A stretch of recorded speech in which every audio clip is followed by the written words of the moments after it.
Hello everyone, and thank you for watching my channel. If you like what I'm doing here, please consider subscribing, liking, and commenting. It would really help the channel out quite a bit. Thank you very much. CBS Radio Mystery Theater presents...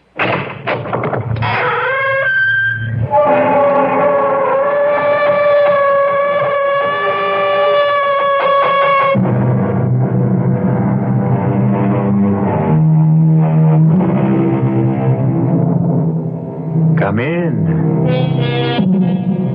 Welcome. I'm E.G. Marshall. This week starts the second year of Mystery Theater, and it will be a week to remember. A week devoted to the world's master of mystery, horror, and the bizarre, Edgar Allan Poe.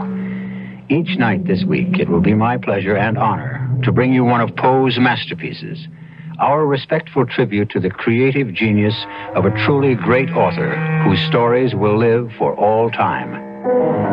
Help us celebrate the start of our second year of Mystery Theater by joining us every night this week in our salute to the world's acknowledged master of the macabre. Of all the fears that have plagued mankind, probably the most terrible was the possibility of being buried alive. Oh, don't shrink away. You have nothing to fear, modern medical science being what it is. But not so many years ago, the thought of waking up in one's closed coffin beneath 6 feet of earth, that was a horrible thought indeed. And an ever-present danger, which led, in at least one case, to a remarkably strange experiment. Let me go. Oh, please let me go. I'm dead, I tell you. I'm dead. Guy, I must release her. No, Gordon, no. She's alive. Only my spirit lives. My body has been dead for days. Guy, I beg you, let me release her from the spell of mesmerism I cast over her. Yes, yes. Release me. No. Victory, no.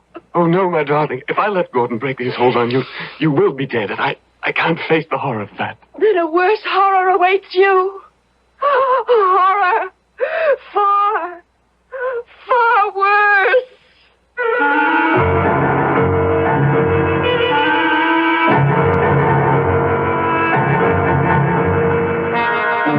Our mystery drama, The Premature Burial, was adapted from the Edgar Allan Poe classic, especially for the Mystery Theater, by George Lothar, and stars Keir DeLay. It is sponsored in part by Buick Motor Division and Sign-Off, the sinus medicines. I'll be back shortly with Act One.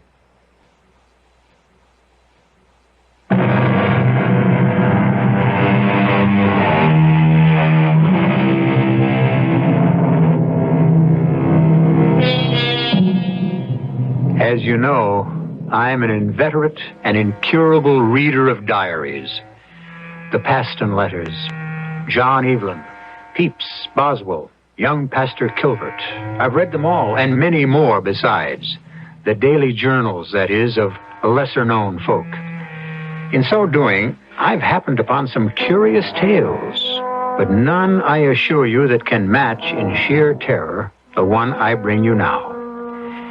I happened upon it years ago in a small, out-of-the-way bookshop in London, England.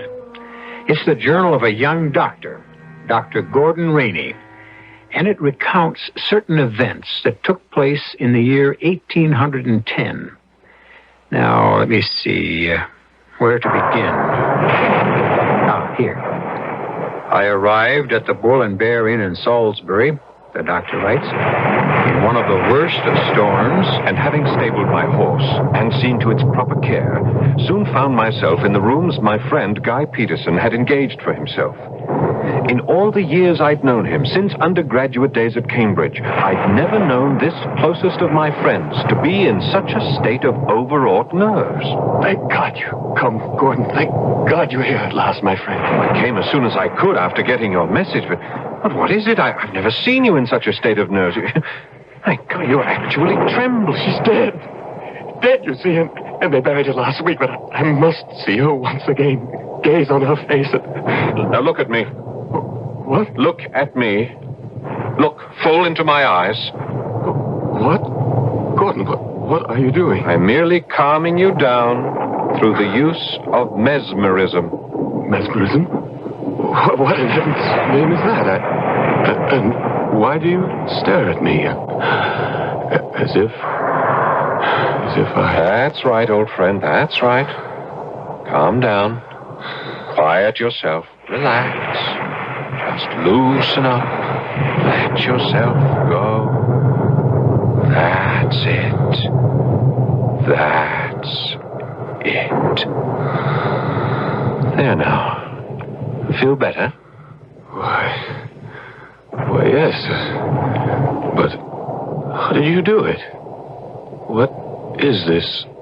Mesmerism, did you say? Yes. A means of controlling another person by, well, to put it simplistically, dominating him with one's own will, the force of one's own willpower. But that's miraculous, and yet you did it. I feel ever so much calmer now because you made me. Good. And now, Guy, calmly tell me why you sent that urgent message to meet you here in Salisbury. Victorine is dead. Well, I know how you must feel, and of course I sympathize deeply, but her death, isn't it a blessing? A blessing? She's dead. Victorine is dead. And at last free of the hellish life Sir Giles Buckingham led her. Come now, Guy. Is that not something to thank God for? Well, I suppose so. Oh, my dear good friend. I know how much you loved her. Loved her? She was my heart, my soul, my very life. A life that's ended for me when her family forced her to marry Sir Giles. We talked of it again and again, but now that she is dead, perhaps you can try to take up your life again. I must see her, Gordon. See her? That's why I'm here. Why I asked you here. I must see her, Gordon. Gaze upon her lovely face once more. But she's buried a week ago, you said. In the family vault on the Buckingham estate. I want to go there tonight. Force entry into the vault. Open her coffin. And look at her once more. Just once more. I need you because I fear to go alone. There is more to fear than that, Guy. What do you mean? A body, dead and buried for a week in a damp and virtually airless vault. Guy, you'll not see Victorine as she was in life. I shall see her. Guy, this is mad. I beg you to... I must! I don't care what she has become. I must see her once more. Must I do it alone? Will you help me? If it is your wish, you wish it so strongly, then...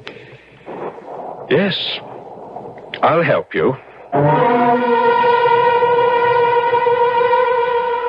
We must be careful not to be discovered, Gordon. This moonlight makes everything as clear as day. There'll be no one about unless the estate is guarded at night against poachers. Let's hope not. Wind kicking up. That should help a little. Cover any sound we make. Yes. Here's the gate to the estate. Is it locked? So find out. No. Come. There. So much for that. Now, the location of the vault. Do you know where it is? Yes. That line of copper beeches on the hill. Do you see them? Yes. The vault lies just beyond. Come. Wait. That barking dog. If the place is guarded by a dog or even dogs... Now, don't let your nerves get the best of you. Bad enough to face trouble when it comes, not before. That dog. It's here on the grounds and closer. Gordon? Steady, man, steady. Yes, it's on the grounds, all right, and coming this way. Come, let's step out into the open. Into the open? If the dog is coming this way, I want to meet it in full moonlight. Why, Gordon? Why? Because my only chance of subduing the beast, if it can be done, will be with my eyes. My voice, too, yes, but the eyes. There, I see it, coming over the hill against the moonlight. Good Lord. A monstrous animal, Gordon. It's a mastiff, and a big one. And he's caught our scent. Come on, step out into the moonlight. Quickly, or all is lost. Yes. Gordon, I'm scared. Stand still. Make no move. Leave this to me. All right, boy. Quiet down.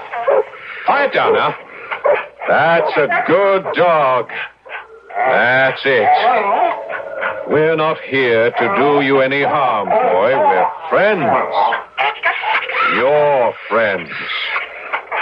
Yes, that's right, boy.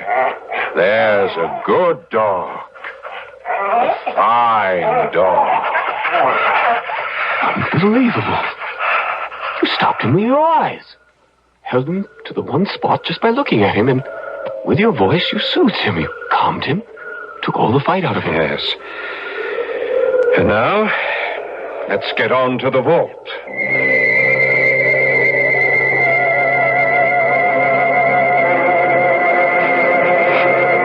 Here we are. The vault. Locked? Afraid so. I'll have to use the pry bar I brought. Well, be as quiet as you can. Yes. There. Gate's open. We can go in.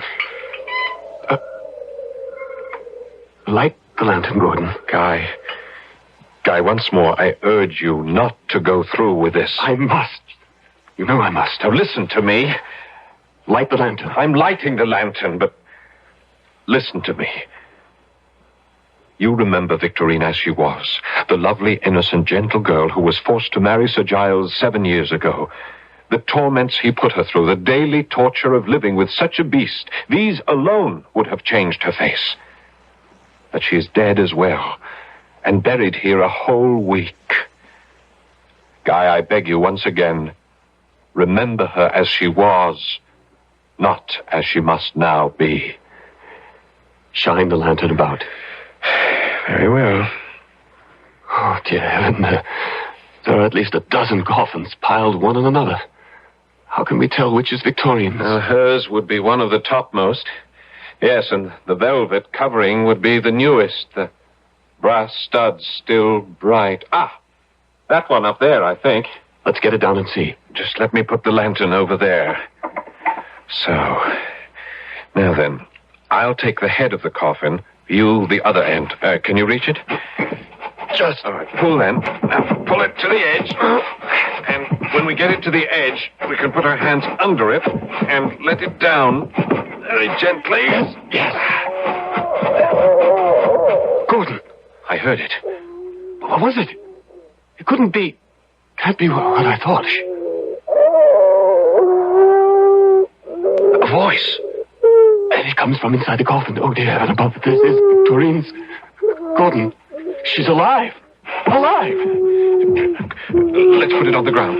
On the ground. Easy now. Easy. The pry bar now. Pry off the lid. Yes. Well, hurry, man. My nerves. I'm trembling those strings. Give it to me. Now then. Hurry. Hurry. Well, I'm working as fast as I can. There. The lantern. Quickly, the lantern. Yes, yes. Shine it into the coffin. There. Oh, look. Victorine alive. Alive. Guy, it's you. It's you. Oh, God, thank you. Horrors I've been through. All right, gently now, my dear, gently. Gordon, Gordon. Yes, my dear. Come on, Guy, lend a hand. Help me lift her out. Oh, I can't believe it. Oh, buried alive. Oh, my dearest, it must have been horrible for you. I don't want to think about it. I can't tell you. To wake up, and at first not knowing where you are, and everything black, pitch black, suffocating, scarce enough air to breathe. Best not to think about it. And then you move, and you feel the sides of the coffin narrow, so narrow, and you reach up and you touch the lid, but the lid's only an inch or two from your face, and then suddenly, you know. Oh, heaven help me, you know. You scream with the terror of it. You scream and scream and Stop scream. it. Stop it at once. At once. Yes, Gordon. You're alive, and that's all that matters. Yes. And thanks to what I called a mad impulse, you're safe. Oh, yes. Oh, my darling, God, my dearest. Sweetheart. Sweetheart. Now, listen Oh, to me, you God. two.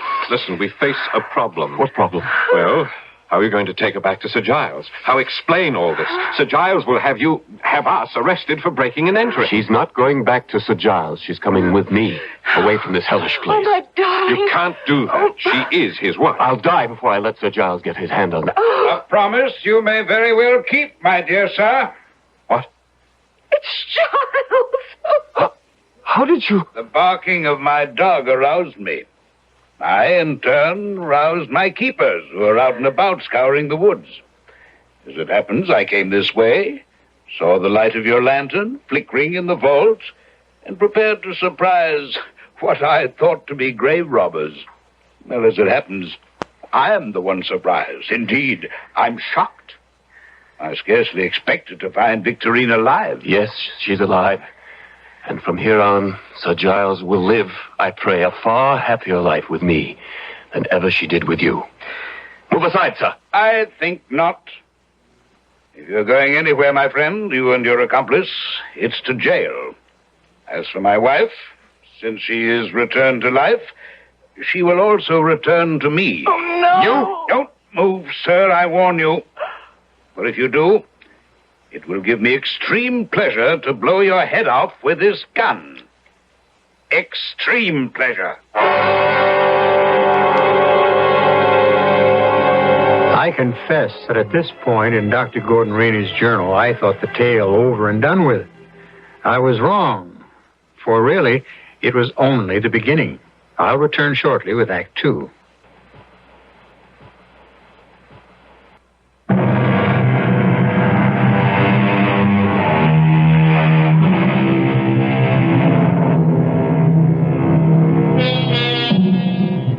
Well, as I said, I thought that Dr. Gordon Rainey's story had come to an end.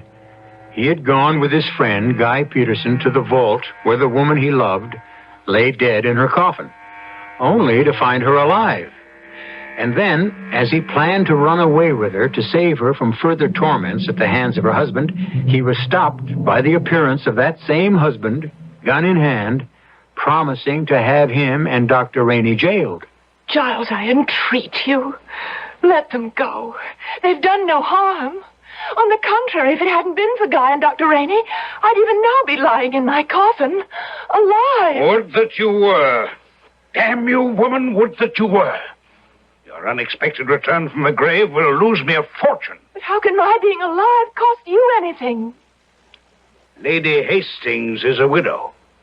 Lady Hastings has an income of $30,000 a year. I proposed marriage to her on Tuesday, and she accepted me. You proposed marriage to another woman 3 days after your wife died? Why not? I'm alive, very much alive, and to live one needs money. Why the look, Dr. Rainey? You have more sense, it seems, than sensitivity, Sir Giles. Insulting me will only worsen matters for you, Doctor, if that's possible. You can't be as unaware as you would like to seem that your career is ruined. A doctor, a physician, arrested for breaking and entering a mortuary, a sacred repository of the dead. Sir Giles, you mustn't do this to Dr. Rainey. He helped me because he's my friend, a good and true friend. He was against it from the very start and would never have agreed to assist me had it not been for his deep and abiding sense of loyalty. Oh, do stop, do, or you shall have me in tears. Tears from a stone. A miracle. So am I. Oh. Very well, then. Stone that will crush you, dear wife. Crush you until the death you've escaped will seem a paradise to you. Put down that gun and I'll... But I've no intention of putting down the gun. Certainly not until the bailiff arrives and takes you into custody, to jail, where I shall see to it you rot, the two of you. What do you mean, rot? I mean, quite simply, that once you're put in jail, you will never leave it. You will rot there, Doctor. You make no sense, Sir Giles. The penalty for breaking and entering... Penalties? Who speaks of penalty? I do. There are laws in this nation. But only one law here, me. I am the law in the village of Buckingham. I am Buckingham. Oh, and he is. No, Sir Giles. You will not imprison this man for the rest of his life, nor will you imprison me. Oh? And may I ask why not? Because I say so. Because I tell you so. Now, don't look away. Look at me. Look into my eyes. Have the courage to look into them and tell me then. Will you imprison us? Mesmerism. Why, such is my intention, yes. Is your intention, Sir Giles, or was? Well, it certainly was. I mean to say, the way you put it, most eloquently. Good Lord. It's working. He's doing it again. Doing what? And you, being a man of sensitivity, my eloquence, the validity of what I say, has touched you. Is that not so? It is so, isn't it? Yes. Seen in a different light, so to speak, yes, it would serve no purpose to put you in jail. None really. And so you let us go? You will let us go? Yes, go. Get out of my sight, the two of you, and never come back. Let us leave, Guy. Victorine, under the law, there's nothing we can do. She is his wife. I can't leave her. You must. The bailiff will be here any moment, and I can't dominate Sir Giles' will with mine much longer. Victorine. Go, my darling. What? To leave you with him. No, whatever happens to me will be harder to bear if you are in prison. Go, I entreat you. Go. Second thought. He's coming out of it. Guy, my friend, I've done all I can for you, and I'll not see my career ruined because you... Because you're right. Goodbye, my darling, my dearest. Goodbye.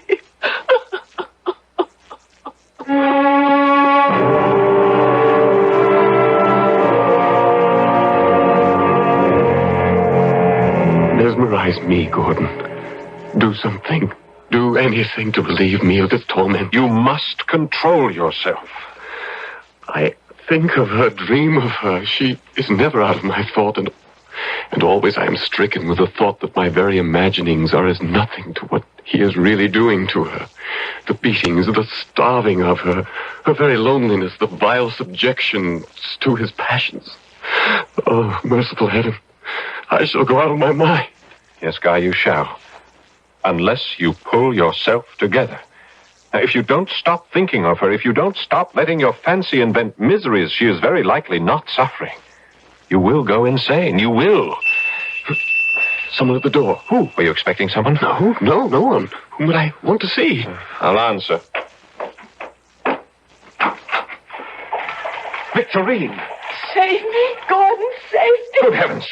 Come in, my dear. Guy, look, it's Victorine. Victorine? Oh. It is. My dearest. I could bear it no more. Oh, yes. Oh, hold me in your arms. Hold me. Oh, Victorine. He may kill me, but I'll never go back. Never. He never loved me. And now he hates me because I keep him from marrying Lady Hastings and her fortune and makes me pay. Oh, save me from him. Never let him take me back. Gordon, she's fainting. Here, Victorine, some brandy. Now, lie down on the couch.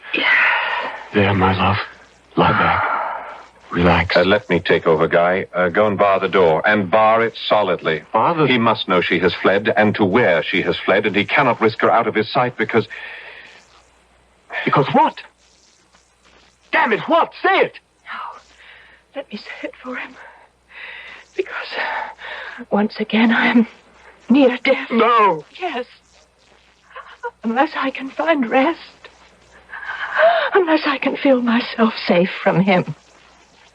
I shall die. You will not. I want to die. Now stop talking, man. For once, act. Now bar that door. Yes.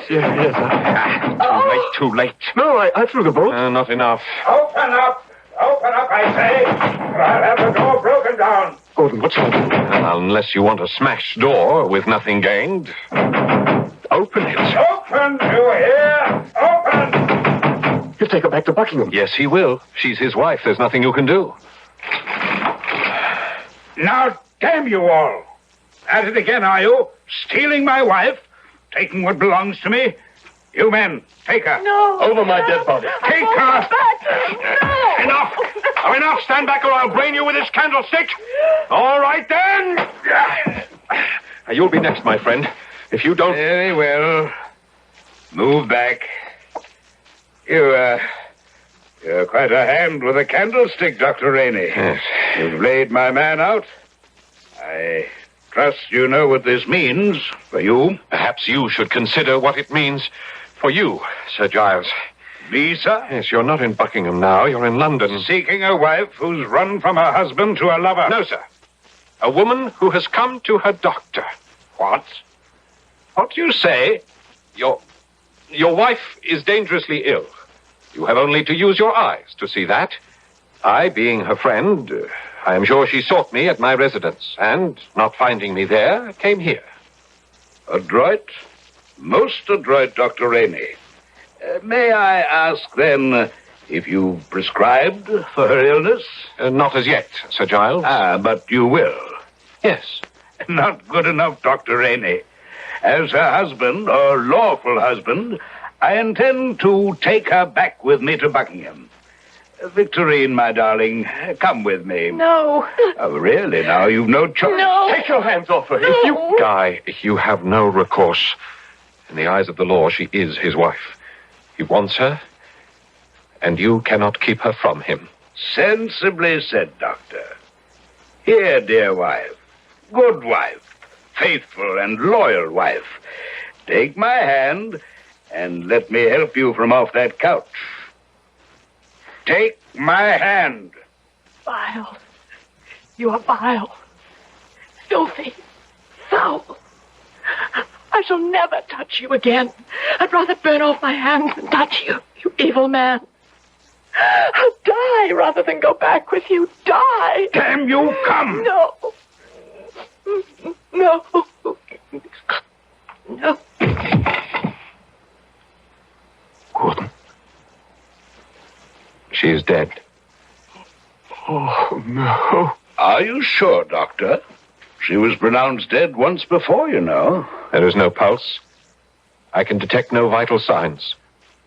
To all intents and purposes, she is dead.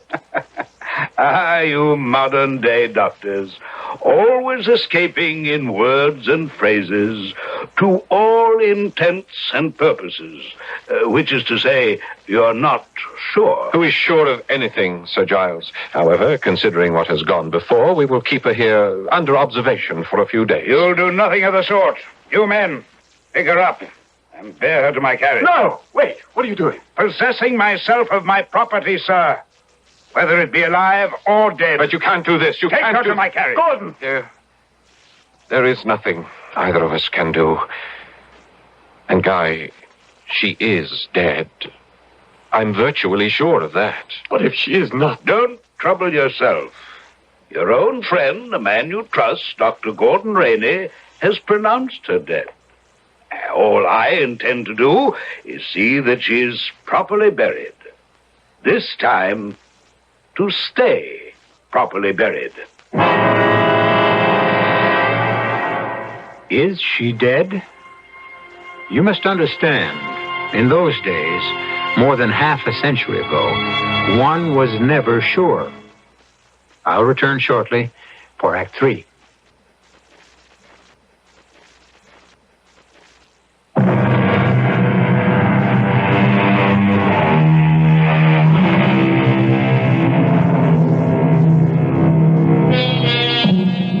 Think for a moment how you would feel if you thought someone you loved might conceivably have been buried alive.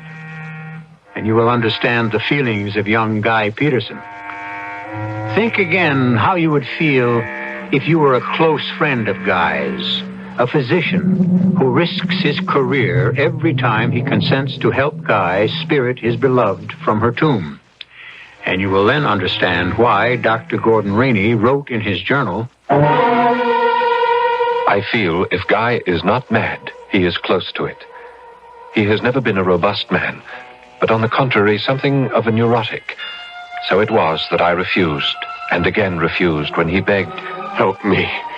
I beg you, Gordon, help me. That is what I'm trying to do, by refusing what you ask.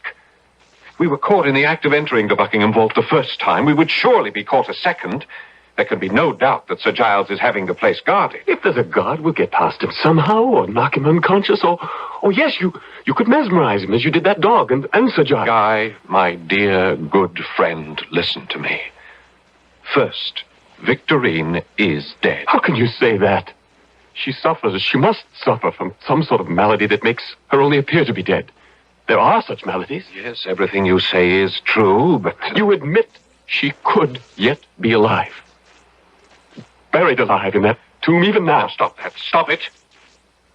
The second thing I was going to point out is that mesmerism doesn't always work. Some people, the kind of peasant type who'd likely be guarding the vault, cannot be brought under the hypnotic influence. Yes, but... And the third thing is this. I am a doctor.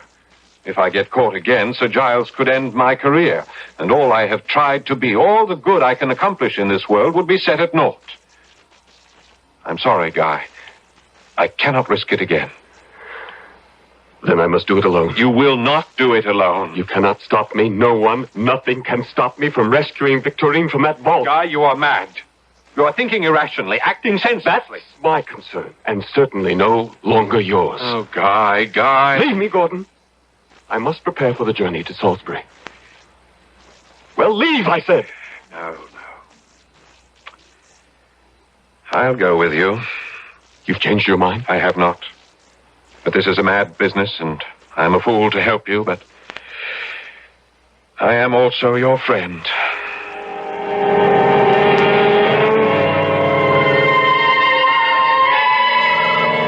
Gordon? Yes. The vault is guarded. Yes. I see the man. A big brute he is. Do you think you can mesmerize him? Bring him under, what did you call it? Hypnotic influence? I doubt it. He's the type I told you about. All muscle and little brain. It's a dark night to make things worse. You wouldn't be able to see my eyes clearly. Do you dare try? Well, I have no choice. But keep this in mind, Guy. Yes? If I fail, as I most certainly shall, run for it. Do you understand? Don't try to fight him. Run. Yes, whatever you say. All right, now then. Let's step out of these bushes and walk toward him. Say and do nothing. Leave things to me. Come. Who's there? Oh, don't shoot, friend. Then stand where you be. Let me have a look at you. Of course. We mean no harm, friend. We are simply two gentlemen who got lost in these woods, and so... Well, how come you're lost? This here is Buckingham Manor, and it's surrounded, all of it, with an iron fence. How come you got in? Well, we really don't know. It's a dark night, and our eyes couldn't see much. I like this story. You must believe me. My sight is very poor as it is. Very poor. Look for yourself. Look into my eyes and see for yourself. Yeah, now, what is this? Look into your eyes? It's up to the manor house with you two. With your answer to Sir Giles for trespassing on his... Guy, that takes care of him. You stabbed him. Couldn't control him. I said to run if I couldn't, but... Oh, Guy, I think you've killed him. Quickly, into the vault. Wait. What's happened to you? Don't you realize that you've just murdered a man and it's... Oh, you've gone mad. You have gone mad. I am as sane as you. But mad or sane, I must get Victorine out of that vault. Now, come. All right, but heaven help me. What have I got myself into now? Private. Where is it? Where? Well, you had it. Oh, yes. I must hurry. Hurry, she's alive in there. Her coffin alive. I must... There. Come along, Gordon. Come along. All right. There. There's a coffin. Yes. Look fast. Get the lid off. Insane. It's gone insane. Victorine? Can you hear me? Are you alive, my dearest? Perhaps fainted. Huh, Gordon? That's possible, isn't it? Alive but in a faint? Oh, Guy, my poor dear friend. There. Lid's off and she... Dead. As I told you, dead. Oh, we can't be sure. You know we can't be sure. Guy, in the name of reason... Help me! Help me get her out of the coffin. To what purpose? We'll take her back with us to London and... Take her back where? To my place. The first place Sir Giles will come to. Then to yours. Mine. Do you realize what you're asking of me? If you're the friend you claim to be... But what you ask is impossible. You've already made me your unwitting accomplice to murder, and now... Guy, you are out of your mind. And you, Gordon, are no friend. Guy, I beg you, leave her where she is. She's dead. Leave her at peace. She is not dead, and I am taking her back to London.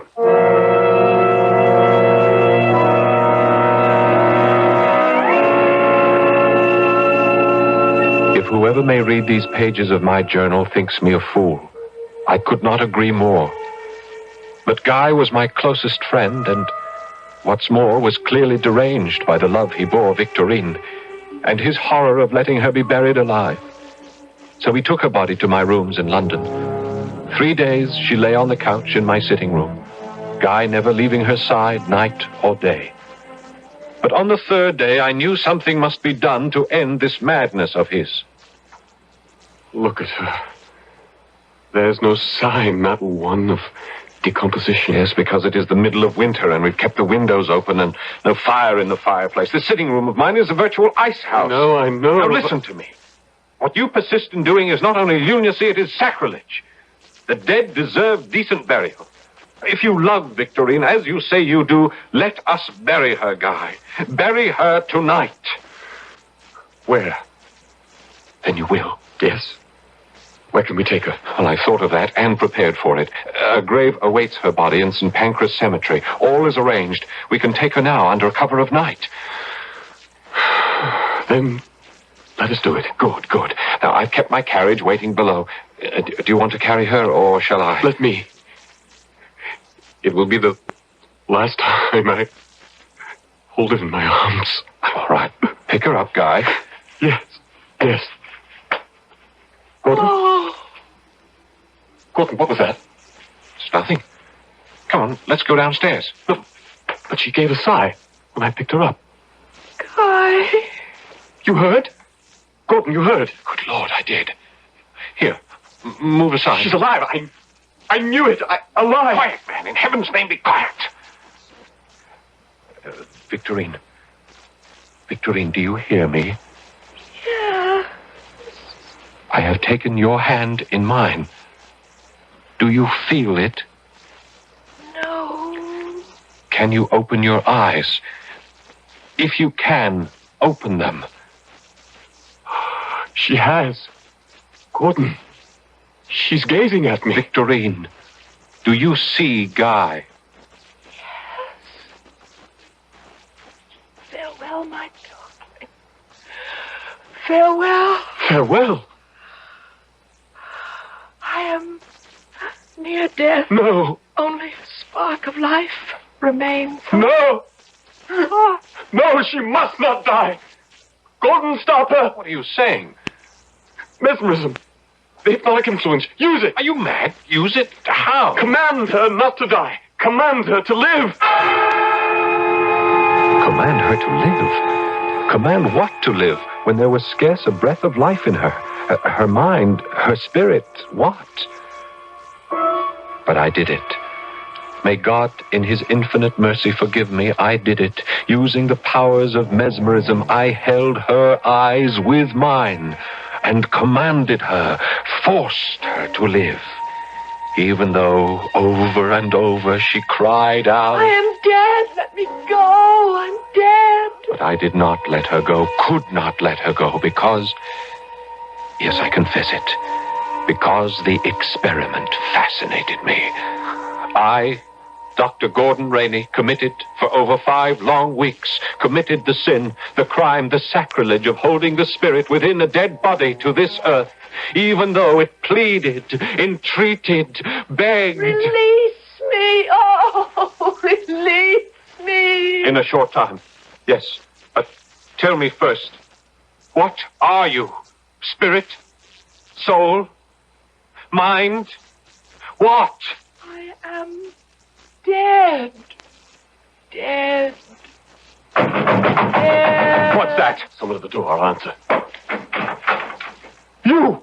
Found you at last, eh, you damn grave robber? Sir Giles. Yes, and you, Dr. Rainey, who so help me, will no longer be called doctor when I'm through with you. No, Giles, no. Oh, what's this? She lives? No, Sir Giles. But she speaks. I heard her speak. Here, let me see for myself. Stay away from her. Don't you touch her. Get out of my way, you. Don't touch her, I said. Don't touch her. Oh. You shot him. You killed Guy. Before he stabbed me to death, as he stabbed my servant. Self-defense, sir. And now enough of this. I came for my wife's body, but it appears I shall be taking her wife back to Buckingham Manor with me. Rouse her. Rouse her at once. I cannot, Sir Giles. She is dead. Has been dead for more than 6 weeks. I heard her speak. Yes. But it was her soul. Her spirit. I don't know what. But not her body. Her body is dead. Yes, dead. I beg you don't hold me any longer. Guy is here. Let me go to him.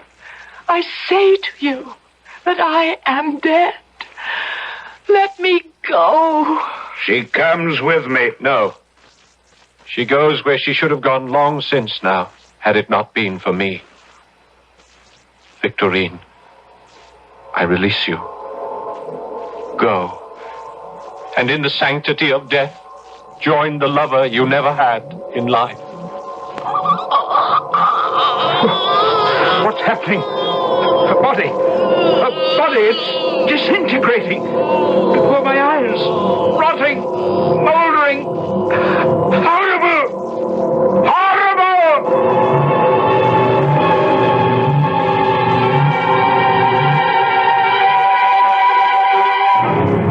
Horrible indeed it was. For using Edgar Allan Poe's own words, upon the couch there now lay not the body of Victorine, but a nearly liquid mass of loathsome, detestable putrescence. Mr. Poe's words, mind. When he set out to horrify you, he horrified you. I'll be back shortly.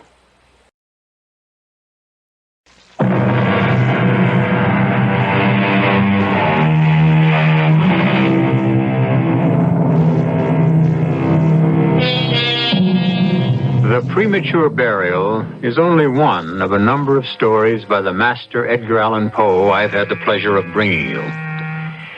We now owe, and generations to come will owe, so much to his imagination, his vibrant fancy, that it might be nice to think of him now and then, let his name pass through your thoughts as it does through mine, and to wish him well, wherever he may be. Our cast included Keir DeLay, Paul Hecht, Guy Sorel, and Marion Selves. The entire production was under the direction of Hyman Brown.